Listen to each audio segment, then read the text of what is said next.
Okay, today we're going to discuss about the mechanism of our RBC destruction. So we have here the intravascular and the extravascular hemolysis. So when we say extravascular hemolysis here, the RBC is being destroyed outside the blood vessels. Most likely that one is occurring in your reticuloendothelial system or within your macrophages. On the other hand, your intravascular hemolysis, on the other hand, the RBC is being destroyed within your blood vessels. Okay, so normal hemolytic reactions occurring in our body at a 1% steady state percentage every day. I mean to say every day, there are RBC which was already reached its 120 lifespan, and therefore it becomes senescent or age, and therefore they die and are removed in our circulation by RBC destruction. Okay, we discuss first your extravascular hemolysis, also called here as your macrophage mediated hemolysis. Again, this is a macrophage mediated hemolysis because again, this one is occurring here outside or within your macrophage that's outside your blood vessels, or not within your blood vessels, but rather on inside of your macrophages. So therefore, you call this one as your macrophage mediated RBC destruction or the extravascular hemolysis. Okay, primarily what's being involved here in the extravascular hemolysis here are macrophages found in the liver. Okay, and even the macrophage found here in your spleen. Okay, the macrophage found here on the liver, you call it as a recovery cell. We try to process most likely the RBC having the complement na naka-attach sa kanyang cervix. The complement it may be in the form of your C3b or even in the severely damaged na mga RBC natin. On the other hand, your RBC naman na pinaprocess ni spleen natin, that's the macrophage containing on that will be your littoral cells. Okay, it's eventually those RBC having the inclusion bodies or having the abnormal morphology. Or even your RBC which are senescent RBC din, which are still the normal process pa din ng ating RBC destruction because still also occurring this process, the process of your extravascular hemolysis. We consider here the spleen as a graveyard of the RBC because again, majority of the RBC is being removed in our spleen as your blood is being delivered to the spleen. So kapag ang blood natin containing the RBC having this abnormal morphology or having the inclusion bodies that will be recognized by our spleen, and eventually your spleen were able to degrade that one, and therefore it become here the graveyard of our RBC. Okay, so we have here the related terms with the spleen function. The first one, we have your splenectomy, splenomegaly. For the splenomegaly, megaly is just the enlargement or the inflammation of our spleen. We have also the hypersplenism. It's characterized here by the overfunction of our spleen. Sobrang performer talagang ating spleen with its hemolytic functions as it try to much of the RBCs being destroyed. And this results here to your hypersplenism. The hyposplenism, on the other hand, ito naman hindi siya, okay, wala siyang ginagawa. Ito ay over, ito naman walang ginagawa masyado. Autosplenectomy, on the other hand, is the disappearance of our spleen. So, lumiliit ng lumiliit until na mawala ang spleen that become your autosplenectomy. Okay, now we have here the pathway that would try to describe about the RBC removal or destruction of the RBC through your extravascular hemolysis. Again, our extravascular hemolysis here also called as your macrophage mediated. Basically, that one is occurring inside our macrophages. Okay, so the RBC here, so again, the RBC that is being destroyed by our macrophages, so pwede siya, number one, pwede siyang senescent or age na RBC, or most likely the RBC na having an abnormal morphology or even the presence of your inclusion bodies, or even the one which has been attached with our complement. So this RBC will be taken up by our macrophages. So pag nasa loob na siya ng macrophage, all the enzymes are usually found in the phagolysosome of your macrophage. Okay, so RBC is eventually being broken down or lyse by your lysosomes found within your macrophage. Okay, so that will allow the hemoglobin to be released up from your RBC. Remember that your hemoglobin is made up of the heme and the globin component. The globin component of your hemoglobin, as you try to dissociate to the heme and the globin will be returned back to your amino acid pool for eventual recycling para magamit siya pa din ulit. Your heme, on the other hand, is made up of your protoporphyrin ring saka iron. Okay, the iron component of your heme will eventually be transported to your plasma because again, it's still needed by our body pa din. So it is being transported bound to its transport protein in the form of your transferrin. Then the remaining component of your heme, we have the protoporphyrin ring na lang. What we're going to happen with that? Okay, the carbon monoxide component of your protoporphyrin would eventually be released, and that carbon monoxide will combine with your hemoglobin, and eventually that's being exhaled, okay, releasing to our environment, while the remaining component of the protoporphyrin here will be hydrolyzed by the enzyme heme synthetase. Again, this enzyme is within the phagolysosome of your, or phagolysosome of your macrophage, which converts your protoporphyrin ring of your heme into your biliverdin by the action of your heme synthetase. Further, your biliverdin will be reduced to your B1 or your unconjugated bilirubin by the action of your biliverdin reductase na enzyme. Your B1 is also called here as your unconjugated bilirubin. This one is non-polar, is not water-soluble. Since product na ito ng ating bacterial or product na ito ng ating RBC destruction, it should be removed in our body. Dapat nilalabas na natin because that's already a waste product. Since B1, since dapat siya inilabas because waste na siya, since however, ang problem sa kanya ay non-polar, not water-soluble, so hindi siya mag-isa, hindi niya kaya mag-transport from one part of your body to another in order for that to be excreted out of your body. And therefore, kailangan niya ito transport with your protein, transport protein, in the form of your albumin. So, para malabas sa katawan natin, first one, pwede siya pumunta sa kidney because we can eliminate waste naman sa kidney. Second one is your liver. Okay, the first option to the kidney. Since this one is albumin, may naka-attach sa kanya na protein. Remember, pag pumunta sa kidney natin, pag pumunta sa, dumaan sa glomerulus natin, again, lahat ng protein-bound substance, hindi sila makakalusot sa glomerulus natin. And therefore, this one could not be eliminated in our body. So, X tayo dito sa kidney. Other option here is, okay, dalhin na lang sa liver. Pag dinala sa liver, it will undergo the conjugation process. Okay, your B1 conjugation process, pag dinala ni albumin, si unconjugated or your B1 to your liver, so ihatid niya lang. After niya mahihatid, mag-dissociate ang ating albumin, leaving your B1. This one will undergo the conjugation process. Para ma-conjugate siya, kailangan natin ng glucuronic acid. Okay, so para mag-combine ang glucuronic acid with your B1, you need the enzyme UDP glucuronyl transferase. So, pag na-combine na siya, magiging B2 that become your conjugated bilirubin. Then, conjugated bilirubin will be released to your bile. Magiging component siya ng bile natin.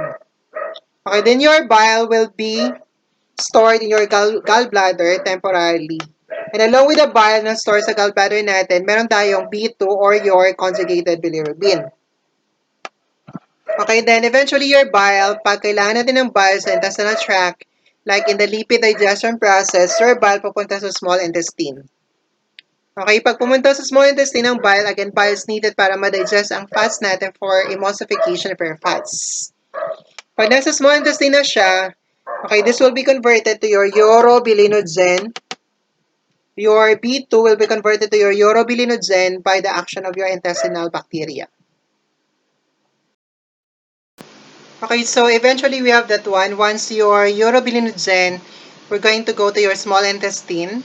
So that will be broken down by our intestinal bacteria that will convert your urobilinogen to your, okay, eventually to your stercobilin in the feces of the patient that will be eventually removed in the body of the patient. And the cercobilin is the one which try to be responsible for providing characteristic color in our stool sample. Okay, majority of the urobilinogen will be converted to this process, but there are some other options. For your urobilinogen could eventually be, pwede siya mag-recirculate, papunta sa ating circulation since nasa intestinal tract na natin siya.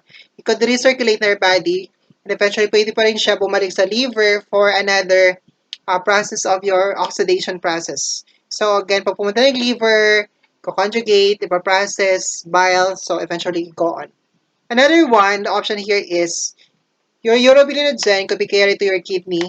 Since this one is wala ka ng protein, so it could be eliminated in our kidney already. Where your urobilinogen will be oxidized to your urobilin, that will be the one responsible for providing color pigment. It's a pigment that provides color, characteristic color for the urine sample of the patient. Okay, pag we have here an increased extravascular hemolysis here o sobrang dami ng RBC na na-process within your macrophage, ito magiging lab result natin. Number one, okay, in your peripheral circulation, the patient would have here the spherocyte. This is the characteristic na RBC among the RBC population ni patient natin. Another one, we have here the products of your RBC degradation, which are your bilirubin. So total bilirubin, your B1 or conjugated bilirubin would be increased. And we have also here your conjugated bilirubin. On the other hand,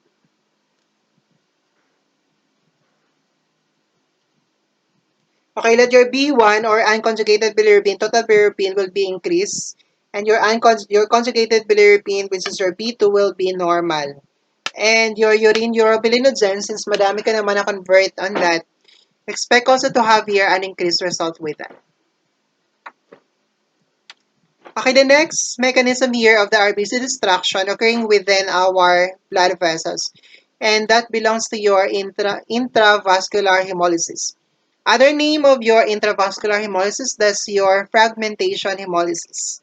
So even your normal RBC destructions, which are senescent or red blood cells, are eventually being degraded by your intravascular hemolysis.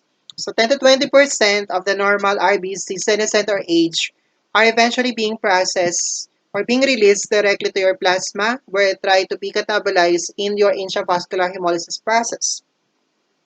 Okay, this is your hemoglobin, haptoglobin, methylalbumin pathway. Ito yung mga products natin.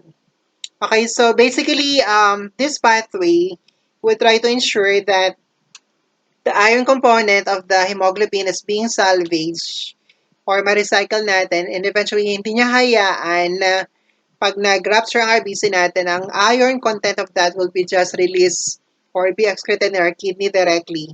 Because again, your iron is still needed by your body. And therefore, you need to salvage that one or you need to conserve by the process of this. So, what happens here within our intravascular or what happens in our intravascular hemolysis? So again, the RBC try to rupture, that try to release your hemoglobin directly within your plasma, that's within your blood vessels. Okay, once your hemoglobin is being released, the first option here is your hemoglobin able to bind with its transport protein, you call it as your haptoglobin. Haptoglobin is being produced by the liver. Pero pag sobrang gamit na natin o sobrang dami na ng ating hemoglobin, time will come na madideplete ang ating haptoglobin.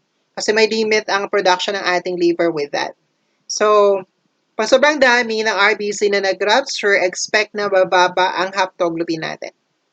Okay, so kapag may hemolytic reaction ng patient natin, tapos mababa, expect na mababa ang haptoglobin natin. Pero for example here, okay, mababa ang haptoglobin ni patient pero wala siyang hemolytic reactions. Okay, that would signify na ang patient ay may liver problem. Mababa ang haptoglobin niya kasi ang liver niya ay may damage and eventually the liver is not producing haptoglobin.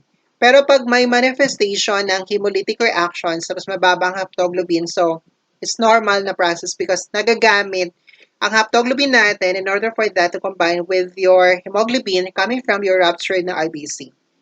Pag nag-combine na siya, ang ating hemoglobin to your haptoglobin, it will form here your hemoglobin-haptoglobin complex and dadalhin siya ni haptoglobin sa liver And therefore, magkakaroon ulit siya ng conjugation process, punta sa bile and all.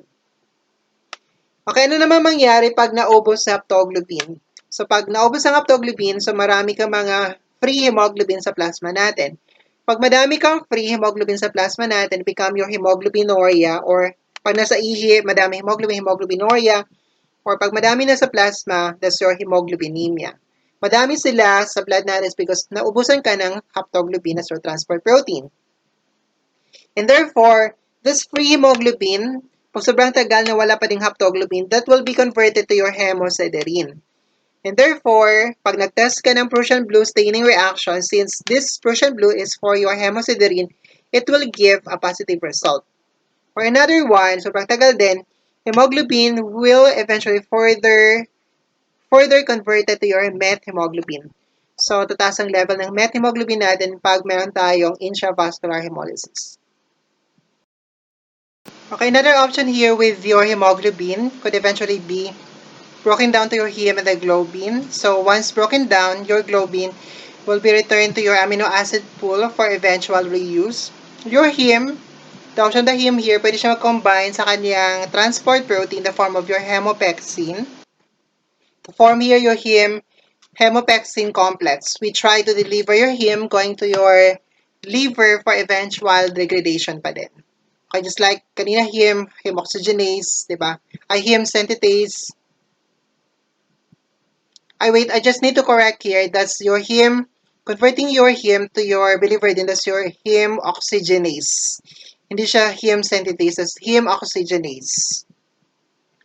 Okay, then for this one, your hemopexin will try to transport your heme to form here your hemopexin complex that would allow that one to be delivered for your liver, for the macrophages.